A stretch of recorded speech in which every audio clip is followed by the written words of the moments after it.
Because I think, like, the joke is always like, oh, get back in the kitchen. I'm like, buddy, you don't want me in your kitchen, okay? There will be a fire. Because I did tell that story in the podcast how there was a fire. Oh, yeah, there was actual... You don't want me in your kitchen. Believe me.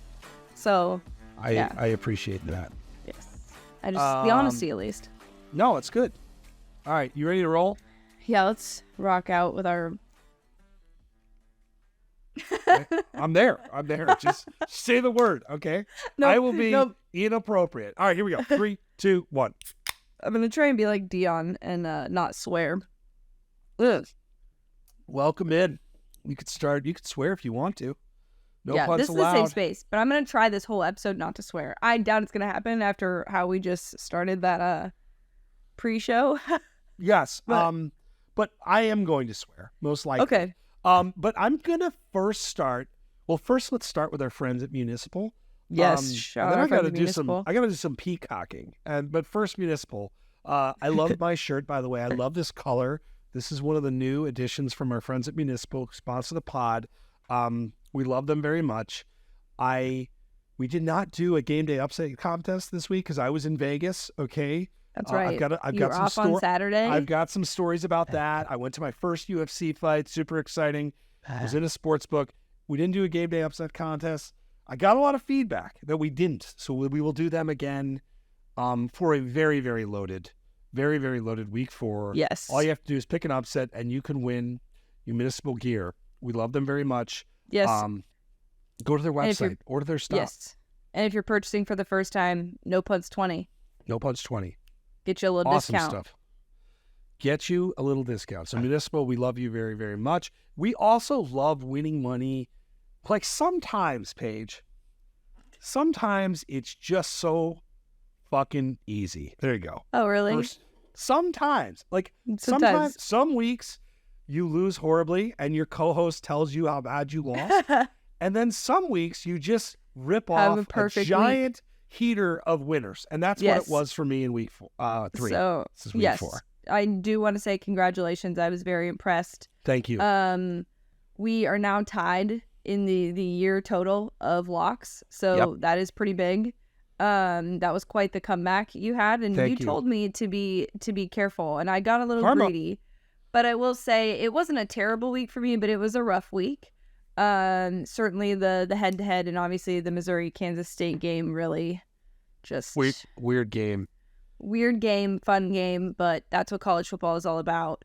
We will talk a little about last week, but I think one of the things I did want to tell everyone is that we do the AP poll show on Sundays in the BR app, and we do talk a lot about what happened the day before.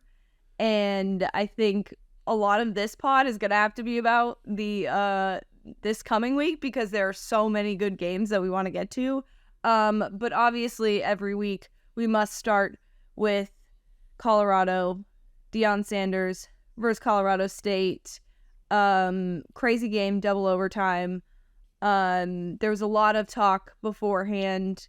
The big news obviously coming out of that is that Travis Hunter is out for a couple of weeks. I believe the report is that he had a lacerated liver, but he was on his show in the BR app as well, actually, and said, he had no hard feelings towards Henry Blackburn, who made the hit on him. And I know there's been reports of him getting some death threats, Henry Blackburn, that is, after that hit. We saw a lot of people new to the targeting rule, very upset about that hit.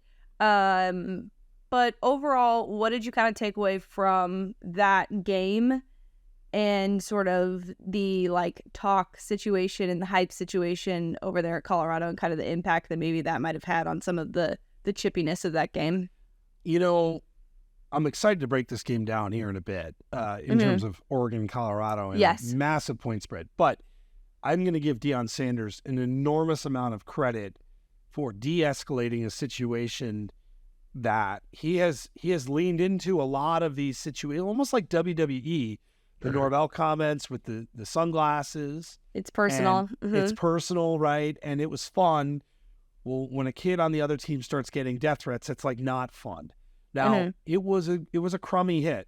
It was a cheap hit. It was a crummy hit. It's a bad hit.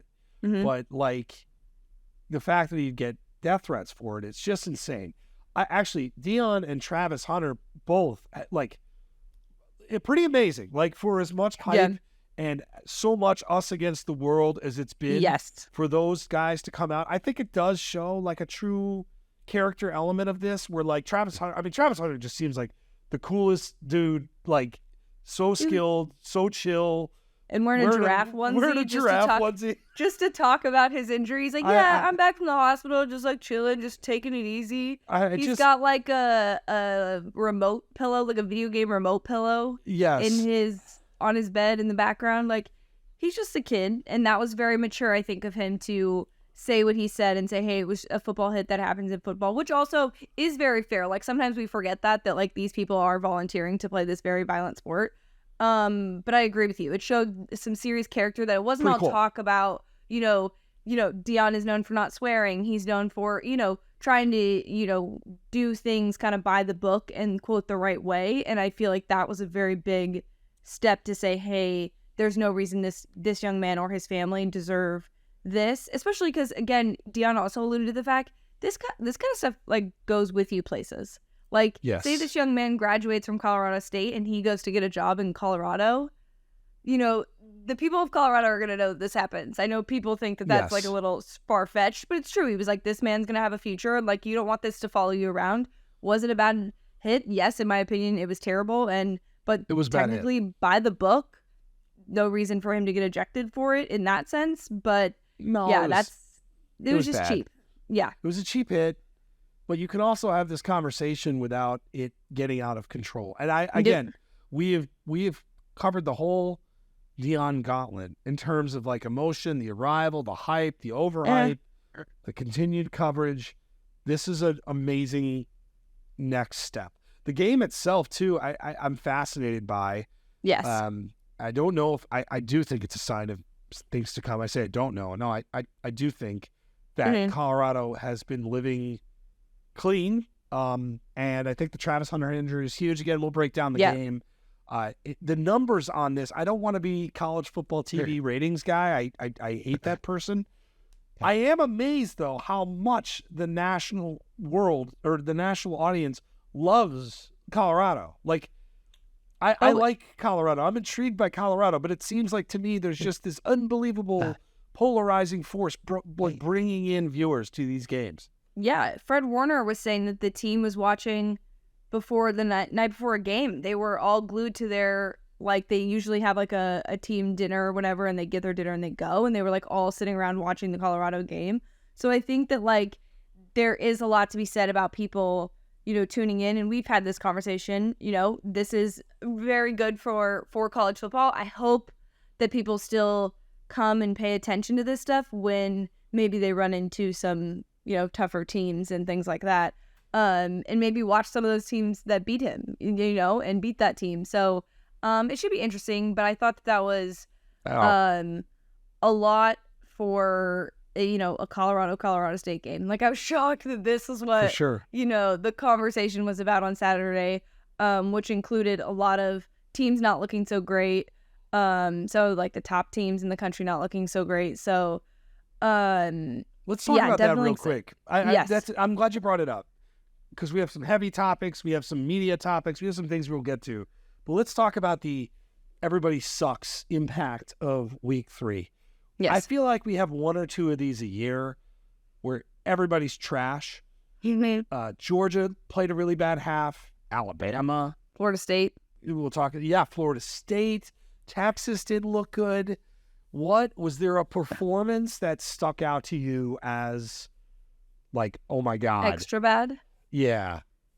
I mean, obviously, I think you have to be concerned about the Alabama one just because of the opponent. But I said to you, and turns out I was fucking right, and I knew I wasn't gonna swear, but here we go. You just swore, yeah. I just swore. Hang on, I put a dollar in the swear jar. No, that's great. I said to you on our show on Sunday, I said that Nick Saban was playing chess, not checkers.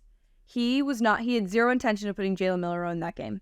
He knew that he was benching him, and that was the point that he was going to make, that it is a privilege to be the starting quarterback for Alabama, and you have to play better, and it is going to fall on you, despite even if it's not all your fault, that's just how it goes. And he was going to stick with those 2 other guys. Well, really, he was hoping just QB2, not to go to QB3. But and they won that game.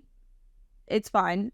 This next game, obviously against Ole Miss, huge. Like this will tell us what the rest of the season looks like for them. I have thoughts on this game, by the way. I can't wait to share them. It's going to be, and it's, there's so much more to it than just this football game. But like you said, that one to me stuck out as probably the one where I was most concerned.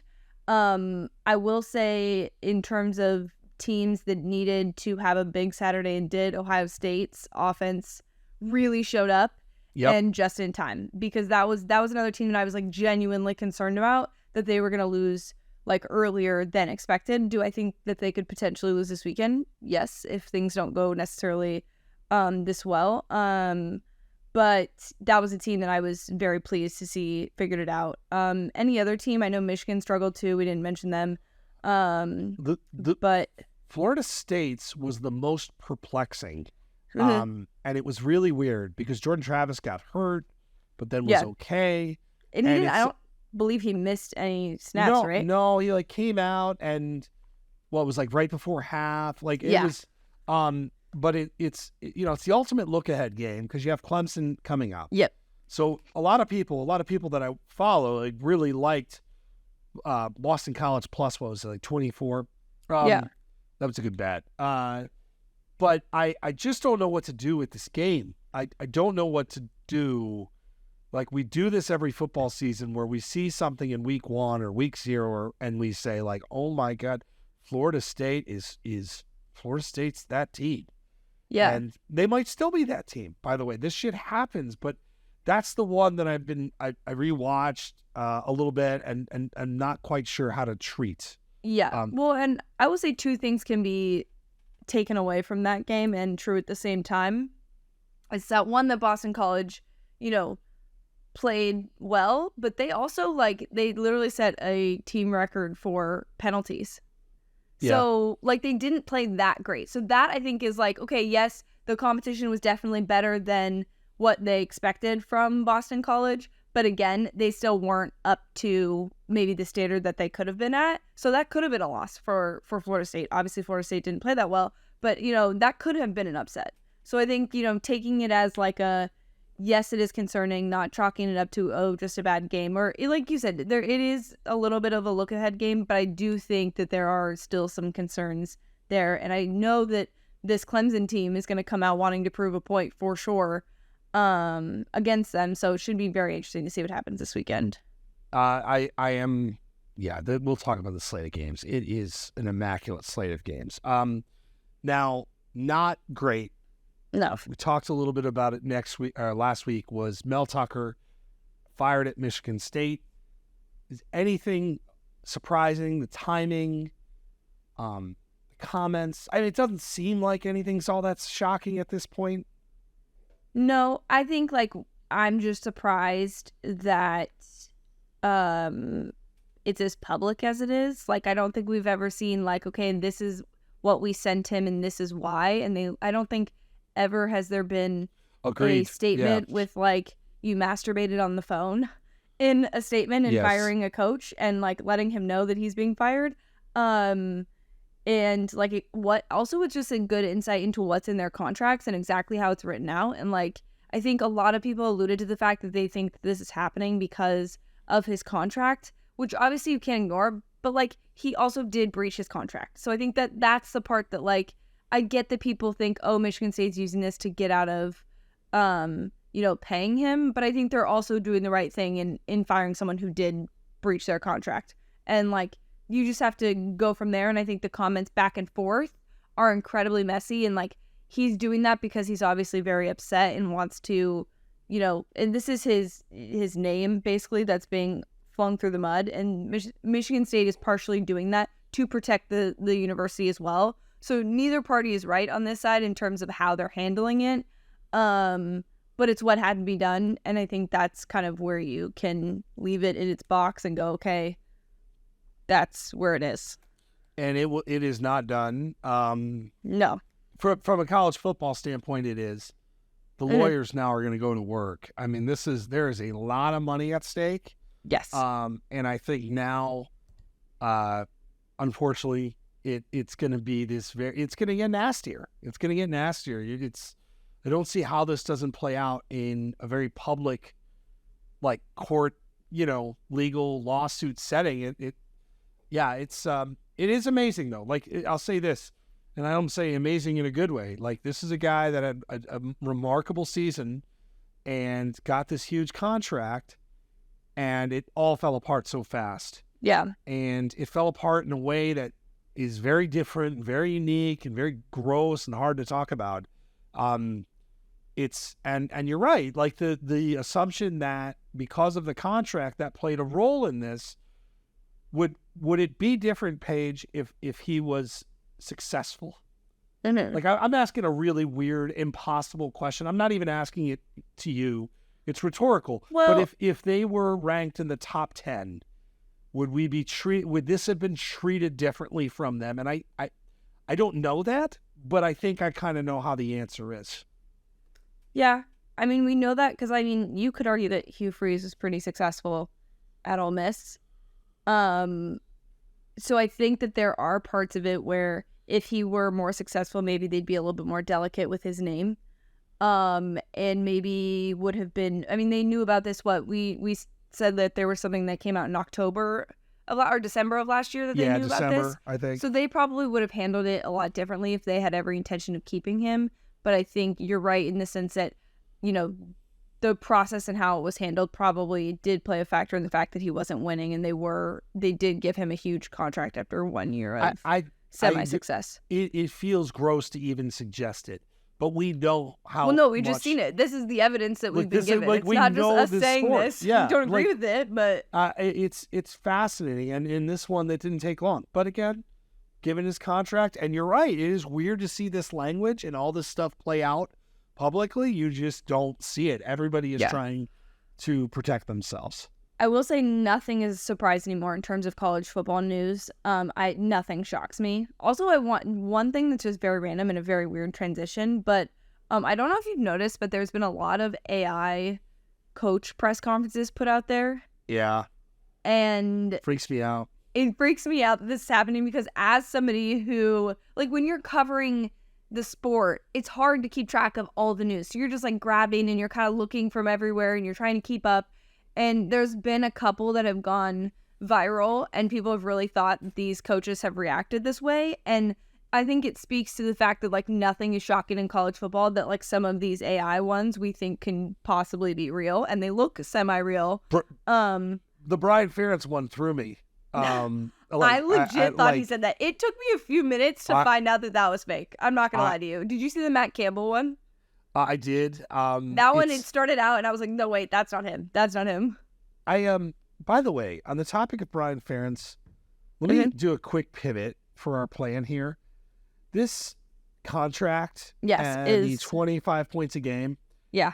All right. Like, I feel bad for Brian Ferentz. I actually this is such a bad this was such a bad idea.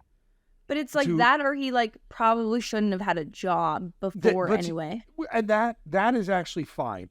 Like, okay. Like all of this is not great. Yeah. But the public, and as an Iowa fan, like I get it. Like the Iowa punting, Iowa sucking. Like I am part of this brand. Okay. but this was my brand. Okay. And this was the brand of Iowa football. Like now it's like you're tracking his points. Yeah. And I'm not, who thought this was a good idea? Like, who thought that, like, let's hold this guy. Do you mean in the sense that, like, you think he's going to get fired because of it, or? Just the public parade of Brian Ferentz watch every fucking week of college football. Like, you could have attached privately saying, hey, look, here's the deal. You need to score these points. Yeah. But putting it in a contract. But then they'd have to pay him. That's the thing in these contracts. They can do. Well, and like I said, they don't even have to fire him if he does this. It's basically like, well, like you're like you know, like if you don't do this, like we could consider firing you. It's just dumb. Like no one will ever do this again because it's not a good idea. Like Yeah. It's a negative it's entertaining for the rest of us. It is. No, I get it. Like, it is funny. But, like... Well, and then I also just want to say to those people trying to use that as a way to bet Iowa overs, clown behavior. They're still hitting. Their unders are still hitting. Don't do that. I know last week they had a flood of points. I don't think this week there's going to be a flood of points, by the way. But this was I've hit not a Iowa good under idea. this year, so I don't care. It's smart. Penn State, Iowa.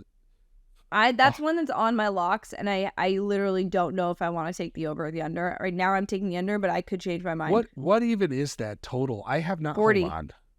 40. I mean, and Penn then State... my only concern is that Penn State has literally scored 30 points in their last 10 games. Iowa's good for 10 in that game. Yeah, so part of me wants to switch it to the over. Only just because of Penn State. But again, Iowa's defense, I'm a little nervous about what I saw. We'll get to that. It's good. No, it's good. There is one more story before we talk about the football games. It is Lincoln Riley doing Lincoln Riley things, and essentially the school suspending a media member for access. For reporting 2 weeks within the confines of the what happened is this reporter for the OC Register was at a scheduled media availability, and two of the players were talking beforehand, and he used something that one of them said to the other in this pre-press conference thing. Now, when asked about it, Lincoln also, or their PR person, alluded to the fact that this reporter has also tried to talk to athletes after their scheduled time. This is nothing new for anyone that's ever covered Lincoln Riley, okay?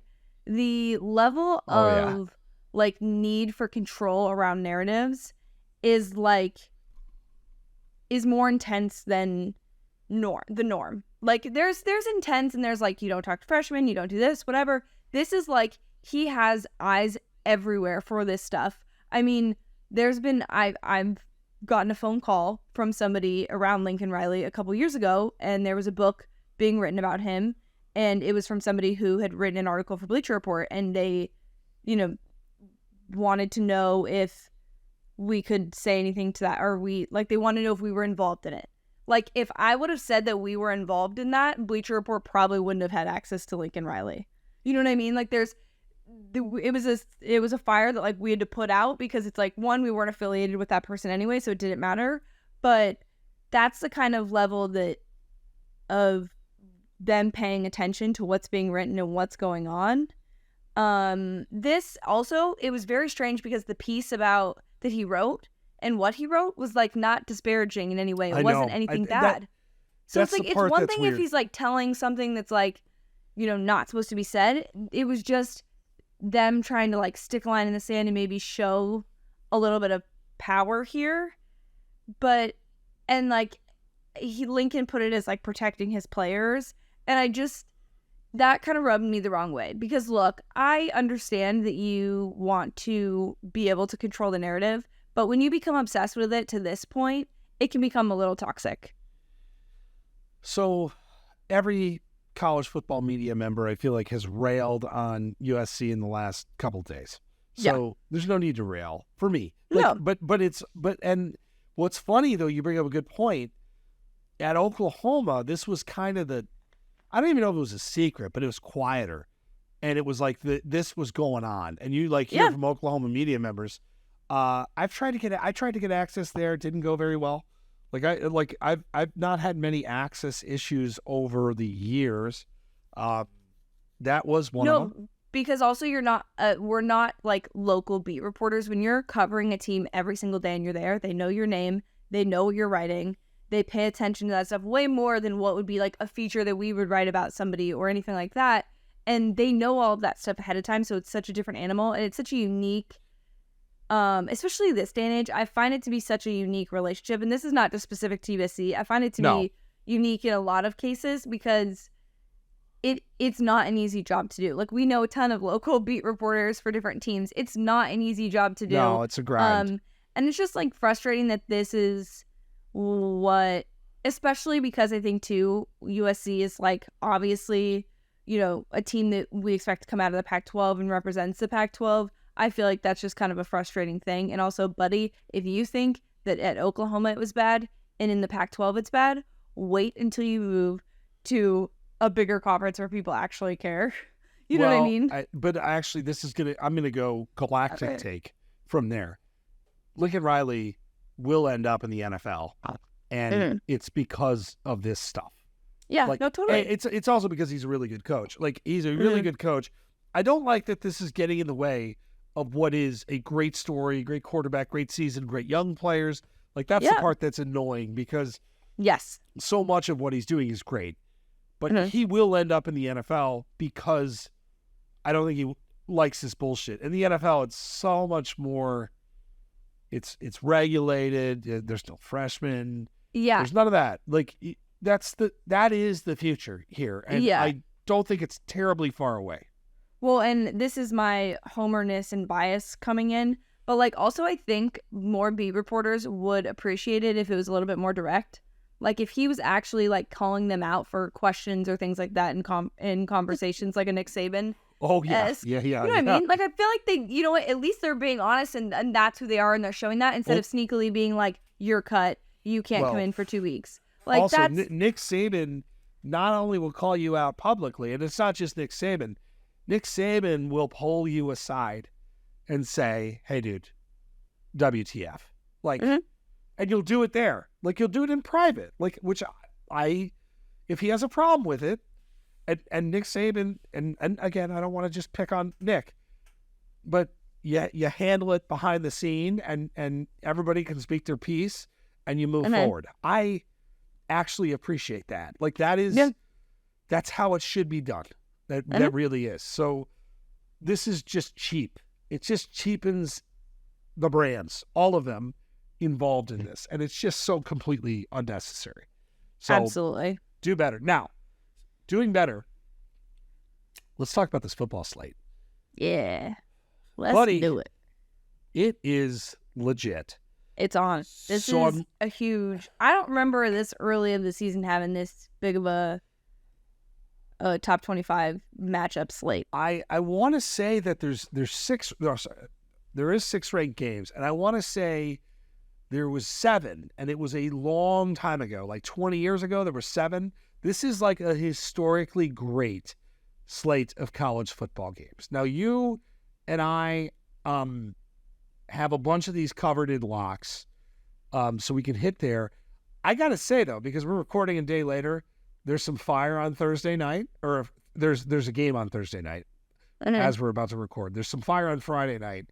And then what I love about Saturday is the way this slate is balanced. So you've got Clemson and Florida State at 11, God's time, Central Time. You've got UCLA, Utah, Ole Miss, Alabama, and Colorado, Oregon at 2:30. That is like holy shit territory. That is a tough one. And then, of course, you've got the main course, which is Notre Dame, Ohio State at night. Plus, you've got Oregon State and Wazoo. I mean, this is delightful. Iowa, Penn State is at 6:30 as well, which if you're into that sort of thing, which we are. Very much into that sort of thing. And then you even have a Hawaii game that starts at 10:59 p.m. Central Time. So, I don't know. This is as good as it gets. Like, this is as good as college football gets this weekend. Yes. And I'm just really happy that the Colorado game and Oregon game is earlier in the day. As someone who, I know I live on the West Coast, so I shouldn't complain about having to stay up, but it does make for a long work day when those games go into double overtime late night. I want to talk about both. So I was in Vegas. I know this is random shit, but this is perfect timing. I was in Vegas. Yes. And I was there for work, but in the morning, I'm like, I have some time to kill. So getting up, grab breakfast, walk around, drink like 7 cups of coffee. Like 9 a.m. in the sports book, there I am with a bunch of my friends, some of which were already very drunk. 9 a.m. There was a guy there, Paige. When I felt good about my bet, because the guy is wearing Florida State, and he's like talking about how much money he wanted to bet, more money he wanted to bet on Florida State. He picked out 3. It was like Florida State, Kansas State, and Wisconsin. It was like the 3 obvious places. Like, oh man, this is too easy today, boys. And I'm just sitting there quietly drinking my coffee. I'm like, oh God. 9 a.m. college football games. I don't know how I feel about them. They're the greatest. I don't know. I'm kind of with you. It's a little. It was jarring though. It was a jarring experience. I can't explain to you. Even like when I was in college. So before I started working in athletics, my freshman and sophomore year, we would go to tailgates and like, say we had like, I don't know, a 4:00 kickoff or a 7:00 kickoff. Okay, depending on what time it was, tailgate started at different times. I would be able to get up, have coffee. By the way, on Saturday mornings, surprisingly, in a sorority house, there's not a ton of people awake. So I would get to watch the morning games, have some coffee. Then we'd start getting ready and go out for like that 12:30 slate. Like we'd go to frat houses to tailgate and there'd be games on and you just get to watch college football and then go to yours. And I think like you don't get that when you are like already at your game or already well into the tailgate. In other places, like just being able to start so early is the absolute best. Like I love waking up, being able to. I'm also a morning person, so like I get up really early on Saturdays because like, not to watch game day or do any of that, but just to like start my day and have a day sort of before that. So I would like a little more time to start my day, but I honestly don't care. Like the 9 a.m. kickoff for me is just peak. Like nothing makes me happier than like drinking morning coffee and watching football. The part that I can't adjust to on the West Coast is the late night. It's prime time. Yeah. It's like, I didn't get so many bets in because it's like 5:05 and I'm shut out of all the like, I'm like, God damn it. But it was nice. It was delightful. I will say those morning games, 9 a.m. college football games, you want to know something really sad that happened to me this weekend? Yes. Okay, so we're just going off on tangents here. It's all good. I obviously stayed up to work until after the Colorado game was over, okay? So that was pretty late. It takes me, after working a full day of college football, it takes me a while to fall asleep. Like, it takes me a bit to decompress. From sitting on a computer, watching 1.5 million TVs at one time, it takes me a while to decompress. I agree. There was a Formula One race at 5 a.m. my time. Oh, God. And I normally, you know this, I normally get up for those races. Like, I normally am awake, okay? And this season has been a little, not boring, that's not the right word, but the same team has won every race. My favorite driver was on pole, which I was like, okay, great. He's been on pole before and hasn't won. He's still got on the podium. I'll just watch it tomorrow morning after I wake up. When I tell you that my phone was blowing up because my favorite F1 driver won that race, I literally, and normally I put my phone on sleep and so I don't get text messages, but for some reason I forgot. Legitimately at I want to say 6:37ish, my phone was just blowing up and I roll over. I'm like, what is happening? And I was like, it was like, Carlos in all caps. So of course it's already spoiled for me. I got an alert. I got everything. And I was like, well, okay, the one time I choose not to watch a race, but now I'm like, okay, am I not allowed to watch a race again? Am I going to jinx? And now I'm superstitious about this and I don't really know. So I guess I will put it out to our listeners. Do you think I'm allowed to watch another F1 race because I didn't watch Carlos win and I want him to win every race? I know it's not realistic, but I feel very guilty and I was very upset as a sports fan. I felt very disappointed in myself. No, you watch, girl. It's superstitions. Do your thing. Okay. It's all bullshit. Hey, By the way, I have some breaking news. Oh. On Lincoln Riley's saga that we just we're so. What do we got? Luca Evans is the name of the reporter. He reinstated. He just posted. I'll read his. I hate reading because I always screw it up, but I'm going to do it anyways. Last night I had a long conversation with Lincoln Riley sharing. God damn it. Sharing our perspective on the events that led to USC suspending my access. Riley made it clear his intent is to protect his players. I made it clear my intent has always been to tell compelling, honest stories on USC. I respect and understand the program's outlined policies regarding media access, and any missteps came through intent of doing my job and pursuing relationship building and storytelling. I will continue the same reporting and writing with fairness, accuracy, and depth, and we reached an agreement to lift the restrictions on access. See, we just said that's how it's done, and look it. That's how it's done. Maybe don't have the suspension part, but the good on him for having the conversation with him. Props to Lincoln Riley for taking the time. Totally. Props to Lincoln Riley. Right? Yes. What's interesting about Lincoln Riley is, by all accounts, seems like a pretty reasonable dude. He does. That's why I was like, oh, Lincoln, I like you so much. Don't make me do this. And I think they're like, look, Saban has this shit in him as well.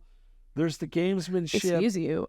He's perfect. I don't know what you're talking about. Well, he is. But and he's our guy. That's why I use him as an example. Because any pod listener knows this is a full-on Team Saban pod.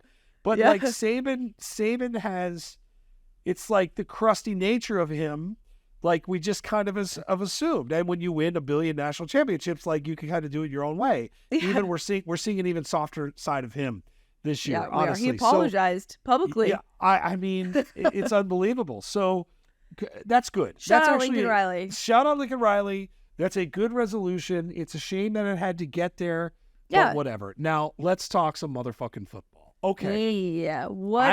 I'm gonna go down this list. If you have them in a lock, then we'll say we're gonna punt. But Florida State and Clemson, I don't have in one of my locks. I do not either, and I'm not betting on that game. All right, I refuse. I'm going to be honest. What's the spread? The spread is 2. It's only 2. It's Florida State. The preseason spread, it's 2.5, excuse me. So Florida State minus 2.5. The preseason spread was Clemson minus 3, 3.5. I kind of wanted to bet Clemson in this game. Me too. I thought about it. If I were to pick, I think that Clemson wins this game. I also kind of want to bet the over. I bet the Florida State over last week, and I was sweating it for a sec. 55. After remember, yeah. All right. Well, I'm really, but I don't trust Clemson in the moment, right? Like I did a video for BR Benning, and I had to break down this game, and I did pick Clemson, and I picked the over. Like, this is a Cade Klubnik game. One Clemson thing to note, did you see Will Shipley looking displeased last week with his carries? No. There's some unrest brewing there. I mean, you told him to go to USC, so. He listened. Yeah. He listens to the pod. And he's adamantly like threatening them. He's like, I will find a way. Yeah, with CJ Spiller, too, like a legend, kind of getting into it on the sideline. So I think that was last week. Hopefully I didn't botch that. Hopefully that happened. I didn't dream it. Well, that's good reporting. Yeah, we're in Vegas. I'm sure that won't get me banned from dreaming up a story. Yeah. You wrote about a story you dreamed of. It's like, just doing my job, sir. It was all just a dream. It was all just a dream. No, but I mean, real. This game is very exciting because I think too, like, Clemson, obviously we've definitely shit all over them because of the start of the season, because really we thought that this was sort of the resurgence of the old Clemson that we were seeing before, and that was, quote, a dynasty, which I'm never going to let go of that being named that.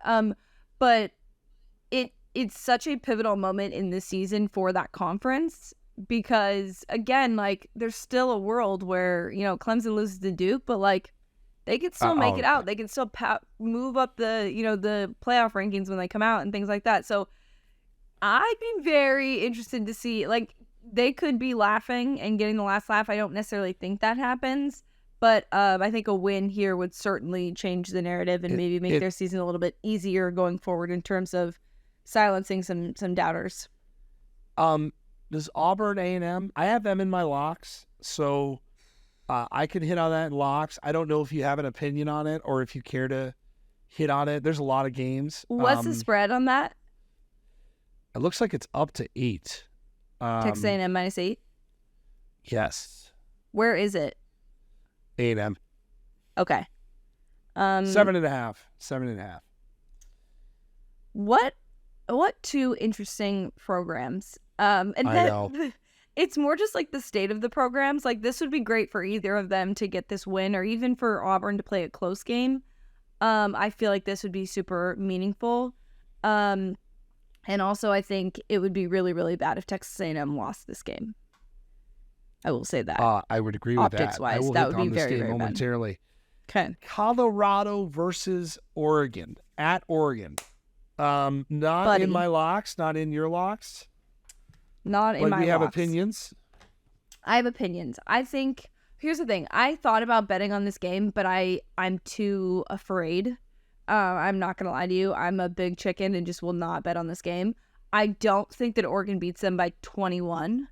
I think I need to rethink that because of obviously the Travis Hunter thing. But I will say that, like, for Oregon, the big thing for them is going to be getting to Shedeur. Like, if you can get to him, this is going to be fine. But their secondary is, like, not overly reliable. So if he's able to, and I've said this before, I think, Colorado, in terms of offensive depth, is a lot deeper than we originally thought, and like has a bunch of guys they can go to. Yes. And I am concerned about Oregon's secondary, but I will say that like Colorado's offensive line obviously hasn't been that great, and that's been a topic of conversation. So if Oregon can get to Shedeur, then it's not going to go well. But if he can, and I mean, he's smart and he can make decisions and scramble and do stuff. But what we saw with Colorado State, there was still some struggle. So that is my biggest concern in terms of that. And I don't think that that's like a Travis Hunter problem. I think that's more just like a Colorado versus Oregon talent skill problem in the trenches. It's a dude problem. Oregon has way more dudes. Like, yep. I really, this total, by the way, in these new rules, I know 70 and a half. Isn't it like 70? Yeah, it's a lot. Yeah, it's so I kind of like the under. I also wonder emotionally, what the hell does Colorado have left right now? Like you come out of that week and like you got to get up and go play. This is one of the toughest places to play in college football. Yes, it is. And I think people forget that. There is a football team in the last, 10 years that has gone in there and beat that team. But go Cats. Go Cats. I will say, I do think the other thing that's interesting to me is, and we sort of touched on this with, the way that Deion handled some of the Colorado State aftermath. When they asked him this week about the comments that Dan Lanning made, and he basically said, like, oh, I respect that guy coming in, keeping that program where it's supposed to be, I have no beef. I think that was his way of being like, yeah, I know Oregon is going to be a good team, and I'm not going to talk shit. That was the complete opposite of what happened during the Colorado State game. And I think he could have used what Dan Lanning said to fire up his team and the media and the publicity, and he didn't. That tells you a lot about how much respect he has for that Oregon team. I agree. And I think to the people trying to make Dan Lanning's comments about Deion Sanders, like he was saying it about Colorado in general. I said the same thing, that Colorado was a bottom feeder, which was true. Why do you think it's such a big deal that Colorado being good is like the biggest story of college football? Because they were bottom feeders in the Pac-12. Okay, they didn't really do anything to move the conference forward since joining. So this is their biggest like thing that they're gonna leave before they go. So I think to that point, there's not really a lot of chatter the way that we're used to with Colorado, and I genuinely think that's because of the respect that Deion has for Oregon in this circumstance. I think this is going to get ugly. I don't know if it'll be 21. It's going to be a lot. Yeah. Well, and someone was like, sorry to interrupt you, but someone I was talking to was like, I'm just yelling Utah randomly. Utah. There is a clip that has gone viral on TikTok, and it's like two podcasters talking, and he interrupts. He's like, your turn. And like I sent that to Kramer when it originally came out, and I was like, "This is us to a T," because I interrupt him all the time. No. And we were even on our live show, prepping for our live show, and I was like, "Sorry to interrupt you." Like, won't be the last time. And hopefully the producers know that we have this like banter and it's like funny. It's part of our shtick. It's like part of our shtick. It's not like, oh wait, I have another thing to say. Shocking, right? I even forgot what I was gonna say. Utah. We can talk about Cam Rising. I think he's back. It's interesting, the betting in. Yes. Oh, no. So I haven't read today. I follow the line. So Utah is a 6-point favorite over UCLA. I want to be invested in this game, but I can't be. I just can't. But it seems like based on the action page that they think he's going to play. So I may or may not have put UCLA in my looks. Okay. Well, then we'll leave it at that. Awesome, fun game. It's going to be a good game. Amazing. Yes. UCLA defense is really good. Under 52.5 feels okay, maybe, but I don't know. Ole Miss versus Alabama, I have in my locks, so I'm going to leave it alone. Lord help us. I will say, I don't know if you saw the side-by-side that Andy Staples put together of Nick Saban and Lane Kiffin answering questions in a press conference. No, I did not. It is so comical because they're like, is Lane Kiffin turning into Nick Saban? And he kind of is. But also the dig at the beginning of the week where he like sort of alluded to the fact that they watch tape and they think that their defensive coordinator is not actually making the calls and that they changed that.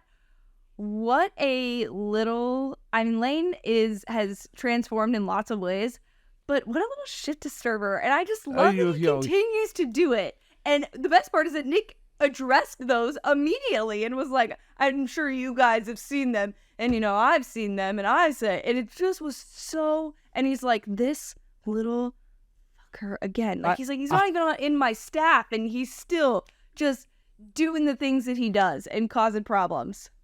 I have 3 kids. And it's like your one kid who's just like, sit down. Yes. Stop doing this. I think Lane genuinely appreciates and actually loves Nick Saban in a, like, you saved my ass. He saved his ass. Like, he really did. I think there's a deep appreciation there. And I think Lane also is a man of chaos. He is. And he's trying to serve both of those mottos at once.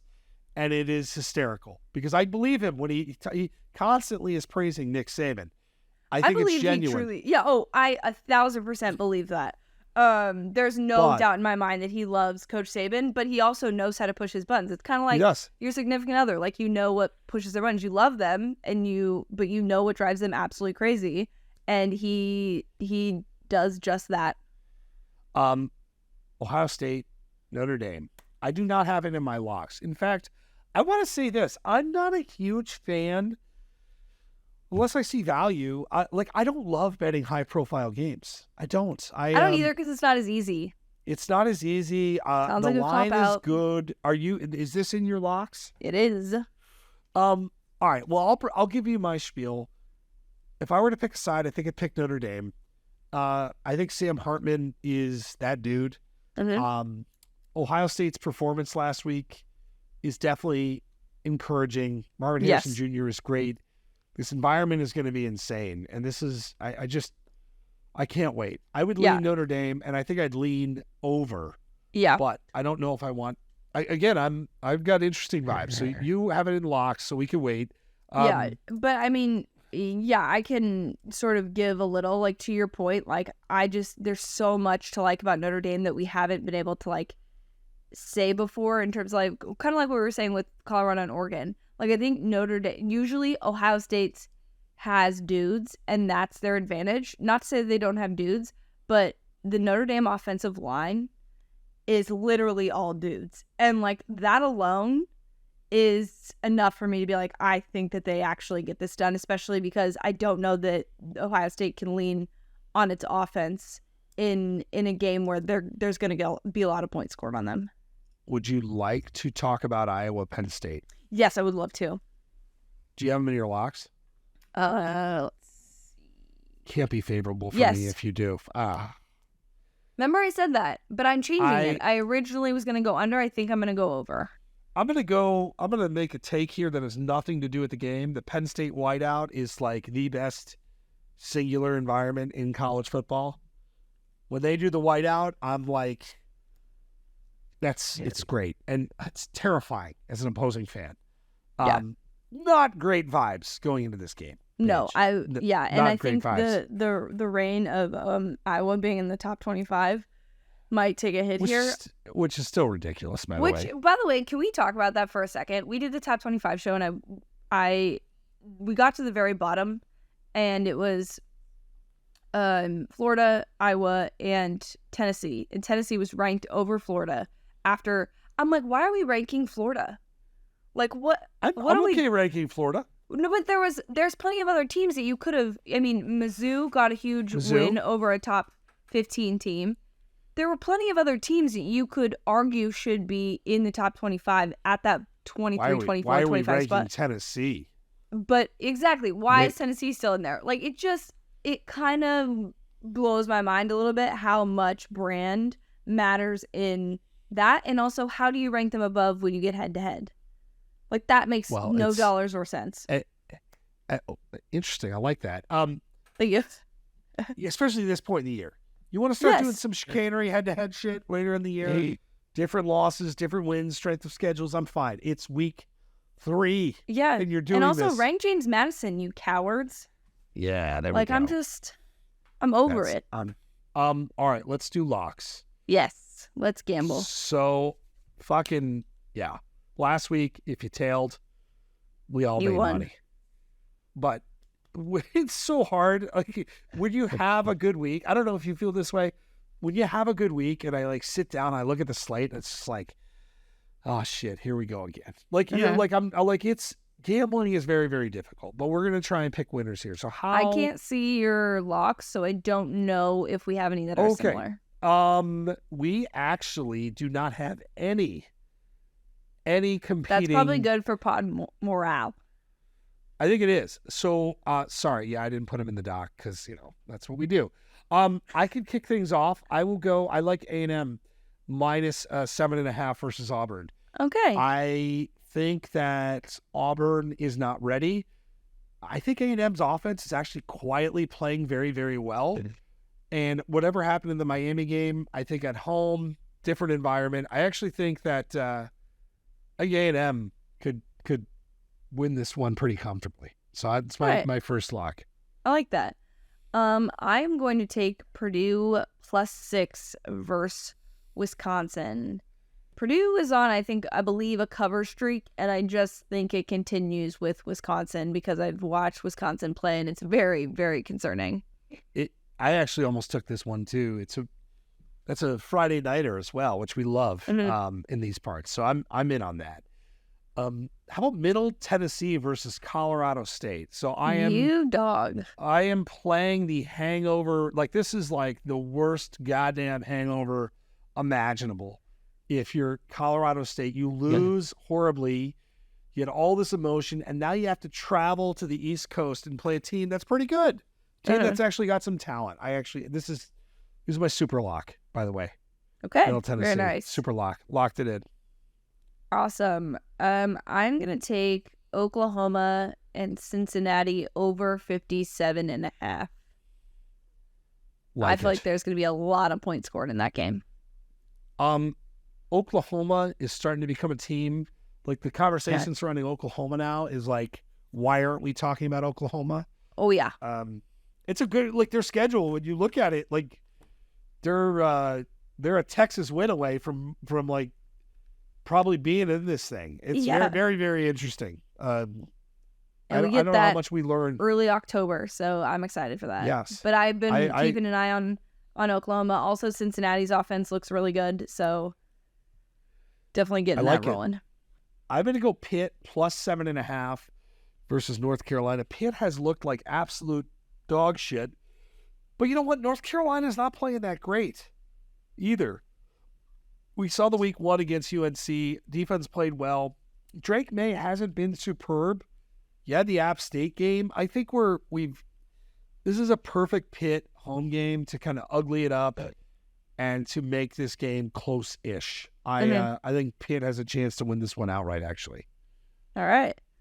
I'm taking UCLA +6 versus Utah. I know this is a risky pick because of the fact that they have been playing with their backup quarterback, and I don't think they've looked that great, but I think this is just a testament to, even if they have Cam Rising, that I feel like UCLA looks a lot better, and we are not really talking about it.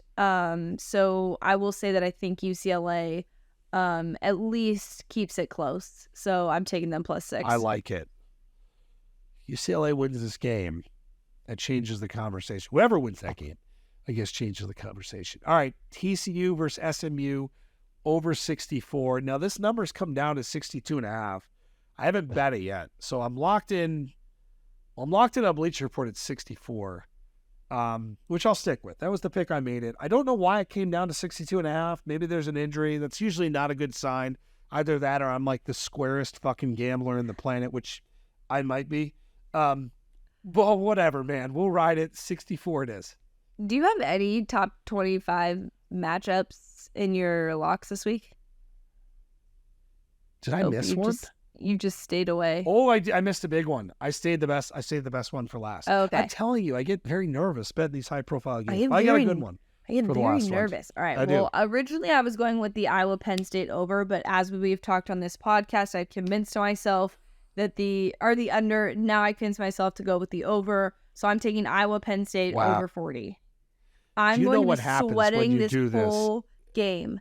This is going to be the most stressful over of all time. And I can already hear, because my brother loves to bet unders, I can already hear him taking the under on this. Loves to bet unders. Like, sicko shit. I mean, it's disgusting behavior. It's concerning. But he wins so often. And it's very frustrating. But I will say, I think, like I said, Penn State scored 30 points in their last 10 games. I think I was good for at least 10. That defensive touchdown. Let's rock with that. And you gotta average 25 points, so I'll use that this week, and then next week I won't. I'm gonna just make a point that when you started doing this last year, it's like you start messing with your powers. Like when you started going over under, like it got out of control for a moment there. First of all, I was betting like all overs. And now this year I've won mostly unders, but I like this over. I won an over last week, so the over vibes are good. All right, I'm in. I'll support it. I mean, over, I think, actually, I think under is probably where Iowa wants this game, per usual. I am going to bet Alabama -7 versus Ole Miss. I actually love this game. Wow. I do. I know the offense hasn't looked great, but I think that Jalen Milroe, who now is the starter, they're going to let him create. He's going to make plays. Alabama defense has actually played pretty well. And I don't think there's a Quinn Ewers on this team. I don't think Ole Miss has that guy.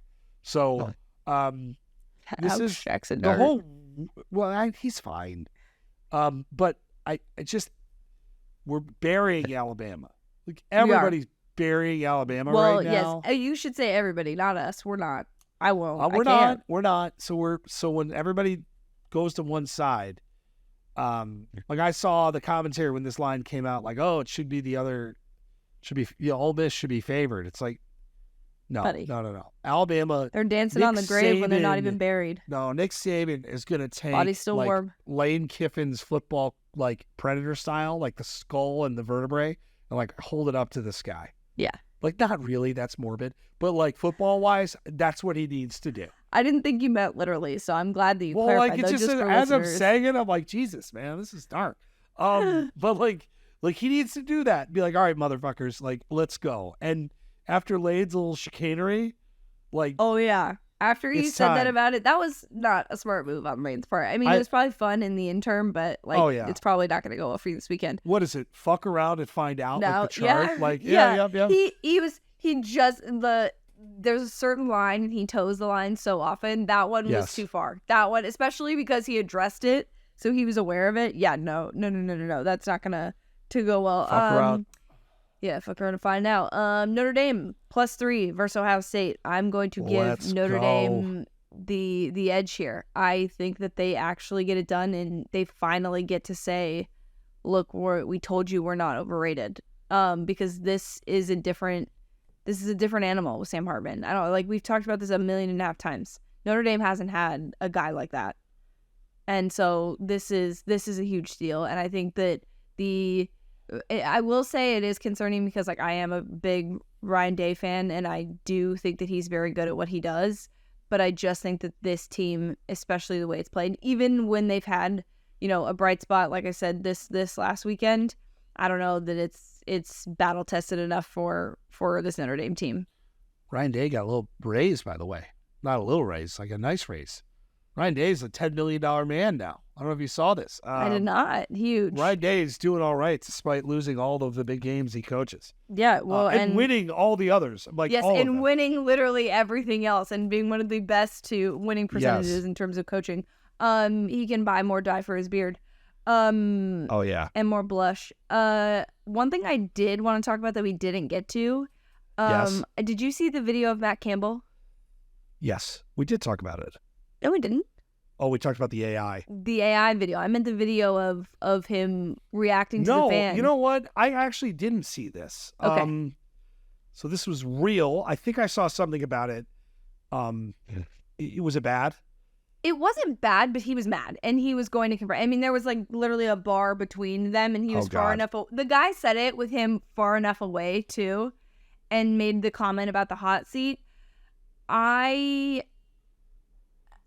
It probably wasn't his best look, but I also appreciate that he cares and is not like just taking this lightly. But also, like, again, I can't stand fans that think that they can say stuff to people like that and they're not going to get that sort of reaction. I mean, yes, like, you know, Michigan State is open. 2 years ago, this would have been a dream match in heaven for Matt Campbell. Matt Campbell is literally the biggest name talked about every single college football opening for at least 3 years straight. If I was a coach and I just lost to Ohio horribly, that was a very profitable game, by the way, for the bank account, both in the under and Ohio, and somebody's talking shit to me and I haven't seen the video, I would want to strangle that person. And I am a very patient man. You know me, but you are as vulnerable emotionally as you will be. Yep. Like all year in that moment, you are that vulnerable. Yep. I don't. They make a lot of money. Coaches, Matt Campbell makes a lot of money. I do not envy the job, at all. Not at all. Because you cannot do that because it's a story. Yeah. So I mean, I'm surprised it actually wasn't a bigger deal than like the initial. It actually hasn't. You're right. It really, people haven't been talking about, like, if somebody else did that, I mean, it would be a lot worse. I'm not really sure why with Matt Campbell it's not that big of a deal, but I think it's too because, like, to your point, like, everyone knows that that's, like, it's not good for him right now. And, like, that's not something you should really, like, have to deal with. And it is your livelihood. So it is very offensive when people say those things. And there's people who think they can do better when it is not an easy job to do. Oh, my God. I would be so fragile. There's no way. I would love to tell myself that, like, oh, I would be, you know, like, calm and respectful in that situation. I'm sure I would love to tell my mom that I wouldn't be too, but there's no world. I am so that you just don't. There's certain things. If you say, I think you're the more cool. I think you're the more, some drunk person being like, how's it feel to be on the hot seat? Like, I would know. Not great. Yeah. Like, hey, no, thanks for pointing it out. Like, what? Why are you saying that? And you're wearing an Iowa State jersey. Person. Like, you're a fan. Like, you're a fan of that team. Like, you are, out of the two of us, you are the more calm, cool, and collected, for sure. It takes way more for you to get fired up. It does. It's funny because usually what happens is, behind the curtain, is I'll be really fired up about something, and it'll take Adam like a whole day to get as fired up as I am. But then once I finally get it, he's like, hey, can I call you? And I'm like, I've been fired up about this for 24 hours. How come you weren't mad yesterday? It's like, it's not gasoline for me. It's like a slow flame leak, and then it goes out of control. Yes. No, I am an Iowa fan. I don't even hate Iowa State anymore because that rivalry is just gross and annoys me. Yeah. Just like, I feel like we can do better stuff than yell stuff at coaches. He's not trying to lose, man. Yeah. Look, how about, he's not. Let's not yell things at coaches. Let's not send death threats to players and their families. Let's take a beat. Take a beat. Calm down. So on the topic, I do have some random shit, and then we can go. In Vegas, I went to my first UFC fight ever. Yes, buddy, you were so excited. I even got a picture, you guys. It's such a big deal when Adam sends, hey, content. I know. It was amazing. It was at T-Mobile. It's just a cool vibe in there. And you, like, the main event, Grasso versus Shevchenko, like, was delivered. You had the young 18-year-old kid getting a knockout. It was very neat. I plan to make this more of a thing. I'd like to go to at least one a year, like one pay-per-view. Okay.